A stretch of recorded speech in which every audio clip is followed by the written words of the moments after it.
Bonjour, Monsieur Sadiq. Bonjour Barbara. Comment ça va? Ça va très bien, Ça très va? bien, ouais. Merci d'avoir accepté l'invitation. Est-ce que tu peux te présenter, s'il te plaît? Ben, je suis Missy Sadiq, artiste caribéen d'origine guadeloupéenne, voilà, qui fait de la musique dite urbaine, mais pour moi qui va au-delà de ça. C'est quoi la musique urbaine? La musique urbaine, on appelle les musiques urbaines les musiques telles que le rap, le hip-hop, le reggae, etc. Mais pour moi, toutes les musiques viennent de la rue. Toutes les musiques ont pris naissance dans la rue autour d'une révolte sociale, quoi. Mhm. Il y a eu des dérives. Donc pour moi, toutes les musiques, quelque part, sont urbaines. Où est-ce que tu as grandi? J'ai grandi à Sainte-Anne, en Guadeloupe, à Dupré, plus précisément. Donc Mhm. voilà, quartier populaire où j'ai fait mes armes. Mhm. Et Sainte-Anne, c'est une ville que j'affectionne beaucoup parce que c'est une ville qui est très ancrée culturellement. Beaucoup d'artistes et de sportifs sont issus d'ailleurs de cette ville de Sainte-Anne. Et il y a un festival de Goka aussi. Le festival de Gouka aussi se fait à Sainte-Anne, il est né à Sainte-Anne. Donc c'est une ville qui est très très riche, très très riche. Tu t'appelles Monsieur Sadiq, ton vrai nom c'est Michael Maragnès. D'où Exactement. ça vient, Monsieur Sadiq? Monsieur Sadiq, c'est le petit nom. D'abord Mais Sadiq. Sadiq, c'est pas banal, quoi. Sadiq, c'est pas banal. C'est méchant. C'est pas méchant. Mais si, c'est méchant, Et Sadiq. C'est Sadiq. Sadiq, c'est pas méchant. C'est Sadiq. Mais en fait, c'est le petit nom. On appelle ça chez nous le nom savane. Mhm. Et ça a d'abord été Sadiq. C'est un cousin qui m'a appelé comme ça.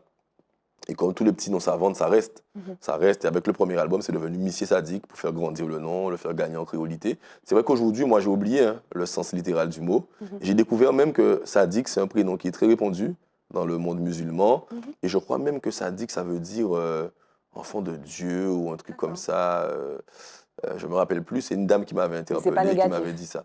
C'est pas négatif. Mais moi, j'ai oublié le sens négatif même du mot. D'accord. Voilà. La première fois que tu as chanté, Mhm. la première fois que tu as rappé, la première fois que tu as écrit, la première fois que tu as chanté, c'était quand? Est-ce que tu te rappelles ce que tu as chanté? Pas du tout.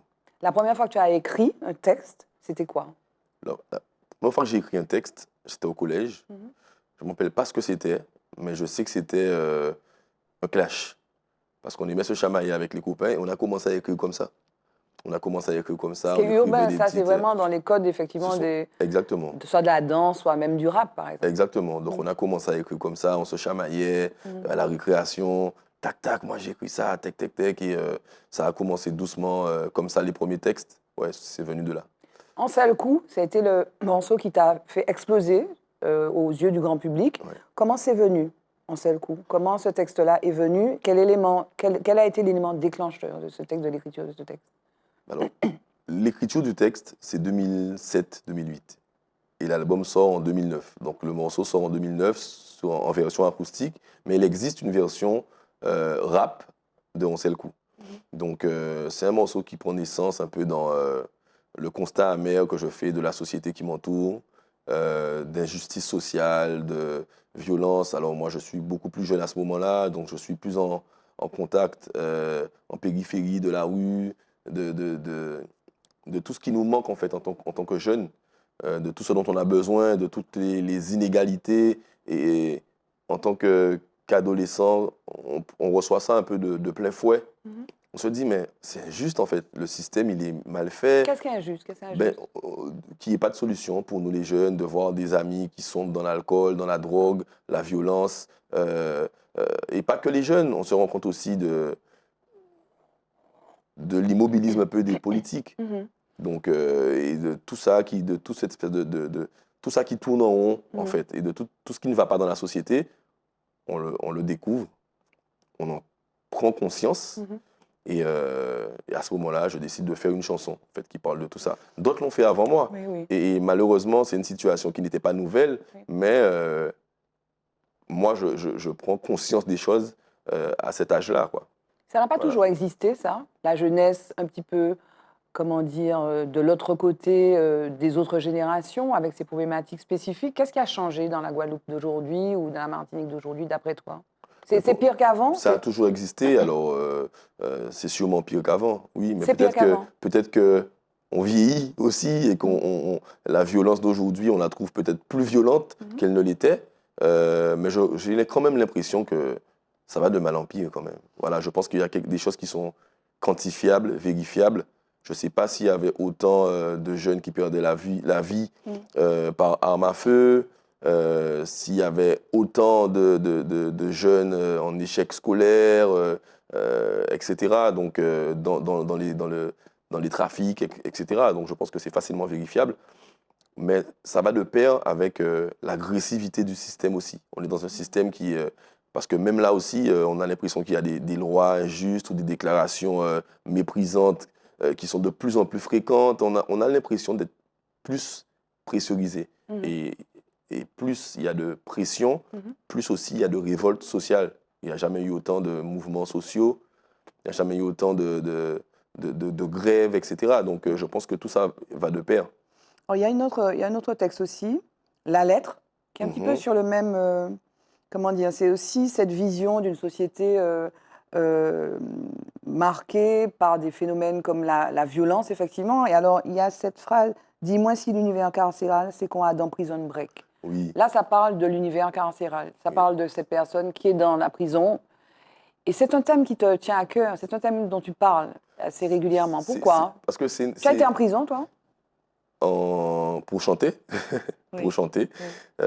plusieurs fois, oui. Oui. Et c'est vrai que je parle beaucoup de la prison parce que la rue, la prison, ça va ensemble. Et aujourd'hui, c'est quelque chose qui fait presque rêver nos jeunes. Et à un moment, il faut en parler parce que la prison, quelque part, euh, tant qu'on n'a pas été, on croit quelque part que c'est presque une espèce de certification pour Street certification. la street credibility. Oui. Il faut passer par la prison, Mhm. alors que c'est totalement destructeur. Mhm. Et je pense qu'il faut savoir en toute sagesse Oui. prévenir nos jeunes des dangers de la rue, de la prison aussi. Et je pense que les quelques fois où j'ai été chanté, je pense que personne n'a envie de passer 2 ans, 3 ans, 4 ans, 5 ans, 10 ans en prison, d'être privé de ses libertés.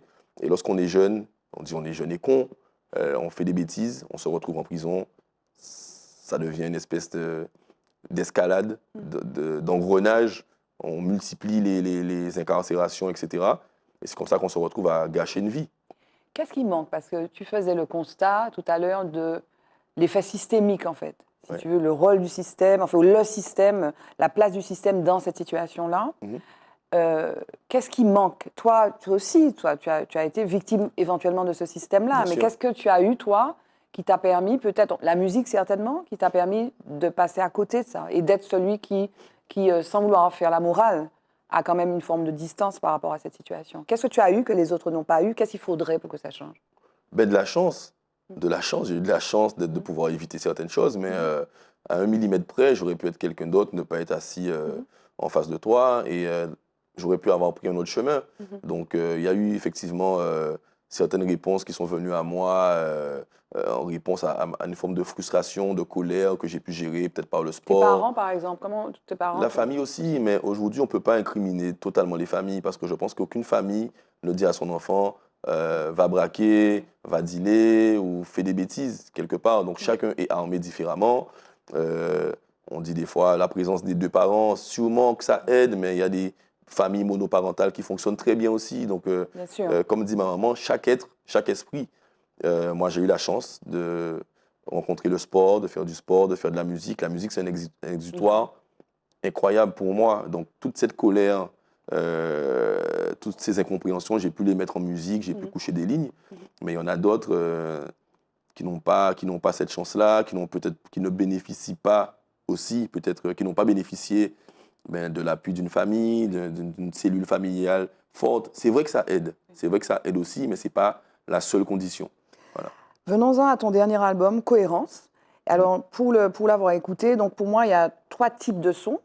Il y a des sons conscients, et donc dans la droite ligne de ceux dont on a parlé avant, en Selcou, la lettre notamment. Il y a des sons love, et puis il y a des sons dans la tradition de la musique urbaine, quoi. Ego trip, et notamment indémodable, indétrônable. C'est moi là, mais c'est ça, dit toujours au combat. Pourquoi tu vois venir la nouvelle génération derrière là qui dit pousse-toi que je m'y mette? Non, il n'y a pas de ça. Il y a beaucoup de respect, mais comme tu dis, c'est un exercice qu'on aime dans la musique urbaine et c'est un peu voilà, la testostérone. On est dans un truc un peu compétition saine. Un peu Quelque part, masculiniste aussi, ou bien viril, il faut l'admettre, il faut mettre les mots Tu es OK qui avec ça? conviennent. Je suis OK avec ça, oui, mais même le mot c'est masculinisme, mais Oui. même les femmes aussi hein, qui Oui. sont dans le milieu Oui. ont un peu le Il y a un même côté comportement. battle, la culture Voilà. du challenge. Voilà, Oui. voilà. Donc, voilà, un démo d'âme, c'est ça. Oui. Mais en même temps, je dis ces petits jeunes-là, pas vraiment des collabs. Oui. Donc, on ouvre aussi des portes parce que l'expérience faisant l'homme, Oui. il y a eu des gens avant Oui. que je salue et que je remercie pour le travail qu'ils ont fait, les portes qui ont été ouvertes par les précurseurs. Il y a des nouvelles générations qui arrivent aussi. Il faut qu'ils sachent qu'on est là, qu'on a fait des choses et qu'on est prêt aussi à travailler avec eux, à continuer et à collaborer. Cette idée de l'intergénération, on la voit aussi dans Wish. Tu as tourné dans cette série Canal+ Oui. de Julien Dalle, où il y a effectivement cette espèce comment dire, de rapport, de relation entre l'ancienne génération, avec Francky Vincent, et puis des jeunes, mais dont tu fais partie d'ailleurs. Oui, Voilà, en exactement, disant, ouais. bon les gars, il faut changer le modèle. Bon, on va pas développer sur Wish, mais c'est intéressant pour toi cette C'était très intéressant, expérience. plus l'expérience sur le plateau. Oui. De rencontrer des artistes finalement qu'on croise pas si souvent que ça, Oui. on se voit très peu de temps. Là, on a passé des semaines ensemble, plusieurs jours, donc ça a été très intéressant et très enrichissant humainement. Il y a un thème aussi, puisque tu la vois aussi, en fait, une espèce de chroniqueur de la société guadeloupéenne. Donc, tu parles de la violence faite aux femmes, aussi dans un titre dont tu vas me dire Femme Soleil. Femme Soleil, pardon. Ouais. Femme Soleil, où tu dis, et là, tu dis, parce que dans un autre morceau, tu dis, moi, pas cabas, moi, pas l'effet moral, mais là, tu dis, voilà, faut pas battre ses mains en blanc. C'est quoi ça? Est-ce que c'est dans l'air du temps? C'est ton côté, voilà, c'est la touche un petit peu actualité? Post-Mazan, j'ai envie de dire, ou quelque chose comme ça ou... C'est vrai que de toutes les façons, c'est une posture qu'on a toujours adoptée. Ça fait partie aussi quelque part de ce milieu urbain, entre guillemets. On verra tous ceux les agresseurs, etc. En prison, ils ont mauvaise presse. Donc ça a toujours fait partie un peu des choses que nous, on n'a jamais aimées en tant qu'hommes. Donc effectivement, l'actualité, ça fait partie de l'actualité aujourd'hui. Les agressions faites aux femmes. Et je pense que c'est nécessaire qu'on puisse prendre la parole là-dessus en tant qu'homme, qu'on puisse dénoncer ça et espérer que ça fasse diminuer les agressions, que ça encourage certaines femmes à dénoncer en fait. Pour revenir un petit peu en arrière, dans la lignée effectivement pour dénoncer la violence, il y a l'état d'émission. Je ne sais pas si je t'ai interrogé dessus, mais c'est un peu conscient, quoi. C'est vraiment un texte conscient. En savez-vous capable charger machina, woter et péter badam. Là, on est dans la rue. Là, on parle de la violence des meurtres qui sont commis avec les armes qui circulent. En Martinique, au moment où on enregistre cette émission, il y a eu 17 homicides. C'est de ça que tu parles. C'est de ça que je parle. Je m'adresse directement aux jeunes frères en leur expliquant que c'est pas un jugement, c'est pas la morale que je leur fais, mais qu'ils doivent comprendre qu'ils font partie d'un système qui les dépasse. Et là où on pense être des hommes forts, on est finalement des pions qui sont utilisés, qui sont déplacés à bon escient. Donc on est quelque part, on fait l'affaire du système et qu'il faut qu'on trouve d'autres façons de s'en sortir. Et cohérence, donc le titre éponyme, cohérence, c'est un peu l'idée que le temps passe, mais que tu es cohérent. Et tu dis, par exemple, mon père pas écrit conscient tenni 20 ans, mais tu continues à dire, tu continues à faire la chronique de cette société-là. C'est quoi cohérence? C'est le titre qui est venu en premier, cohérence? C'est pas le titre qui est venu en premier, mais c'est le titre que je savais qu'il fallait que je fasse en premier. Donc c'est exactement ça. C'est de dire que on sera toujours là. Je serai là, placé pour continuer ce combat.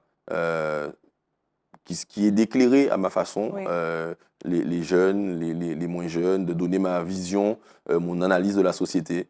On a parlé de la violence du système, le racisme qui est encore très présent chez nous, le manque d'accès à l'emploi pour certains jeunes, la discrimination. C'est de la politique, ça, en fait. C'est de la politique, mais de toutes les façons, c'est nous qui devons faire la politique. Tu vas faire de la politique? Non, la politique politicienne. Aux prochaines municipales, tu te présentes? Non. Politique politicienne, non. D'accord. Politique musicale, prendre part. Est-ce que tu vois l'effet de ça? Est-ce que tu vois l'effet de ton discours? Ou alors est-ce que tu peux être découragé par le fait que, voilà, quel est le poids de ça? Je ne peux pas être découragé. Moi, je pense que quand on fait du bien, quand on fait du positif, on n'attend rien. Il suffit de semer et on récoltera après. Mais moi, j'attends pas. C'est pas quantifiable parce que lorsque je discute avec un jeune, que je lui dis, tu sais, franchement, il faut que tu essaies de trouver d'autres solutions parce que là, voilà ce qui t'attend demain. Je ne pourrais pas dire que grâce à moi, lui, il n'a pas fini en prison. Par contre, on sait combien on finit en prison. Voilà. La suite pour toi, c'est quoi? Mais je serai sur scène, puisque l'album, c'est beau, le studio, c'est génial, mais moi, ce qui m'importe, c'est vraiment d'être sur scène avec mon public. Je serai le 19 octobre à La Cigale, le 14 novembre, je serai au Grand Carbet, en Martinique, et le 14 décembre, au Palais des Sports du Gosier, en Guadeloupe. Les billets sont déjà disponibles. On a démarré très, très fort sur la Martinique. Donc, j'invite vraiment tout le monde à prendre leur ticket. Ce sont des concerts uniques. Donc, vraiment, allez-y vite.